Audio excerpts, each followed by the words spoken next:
19h15, le Clubhouse de Girondins TV vous ouvre ses portes. On est ravis de passer ce moment en votre compagnie. Je vous propose tout de suite de feuilleter le sommaire de cette émission.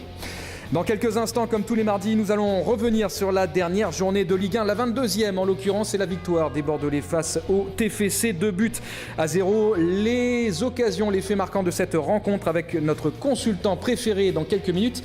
Notre consultant préféré, il s'appelle Marius Trésor, vous le savez. Un volet Coupe de France aussi à 24 heures des huitièmes de finale de cette coupe qui va voir les Girondins de Bordeaux s'envoler pour Lyon. Match à 20h45. Les conférences de presse qui se sont tenues sur la plaine des sports du Haillan. Vous entendrez Francis Gillot, Grégory Sertic ainsi que Michael Siani.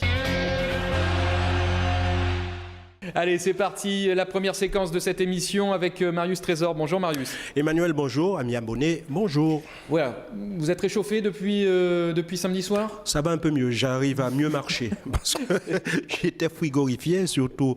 Nous les Blacks, c'est surtout les pieds qui... Ah bon ? Ah ouais, quand il fait froid, c'est surtout les pieds, les oreilles. Ah, je ne savais pas. Ah ouais.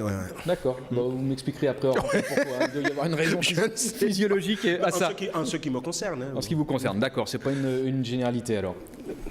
Si, quand même. Moi, je vois un garçon comme David Sommeil, lors d'un match à... C'était Anderlecht, en Coupe d'Europe, où on avait fait 0-0, obligé de sortir à la mi-temps. Frigorifié, c'est vrai qu'il faisait moins 5 ou moins 6. Un peu comme samedi soir, Chaman Delmas. Et puis un garçon comme Souleymane Diawara aussi, qui a dû sortir à la mi-temps face à Lyon, parce que lui aussi il a eu un petit peu de mal, mais il revenait de la CAN. Donc là, l'amplitude thermique a dû être en plus de revenir importante. De la CAN, en plus d'égaliser pour Lyon, ça faisait beaucoup. Ça faisait beaucoup pour un seul homme. Allez, mais nous, on va se pencher sur la 22e journée de Ligue 1 et cette rencontre entre Bordeaux et Toulouse. Vous avez suivi évidemment ce match qui permet aux Girondins de Bordeaux de prendre les 3 points de la victoire importantissime dans cette quête d'une place européenne. Si possible, on va revoir ensemble les actions. Elles sont nombreuses. Première question. D'ailleurs, le score aurait pu être beaucoup plus sévère, on va le voir. Oui, parce que quand on regarde les 90 minutes passées sur le terrain, on ne peut pas dire que Cédric Carasso a eu beaucoup de boulot. Peut-être en première mi-temps avec Oumout Boulut, qui à un certain moment a failli égaliser pour Toulouse. Oui, je crois qu'on menait 1-0 à ce moment-là.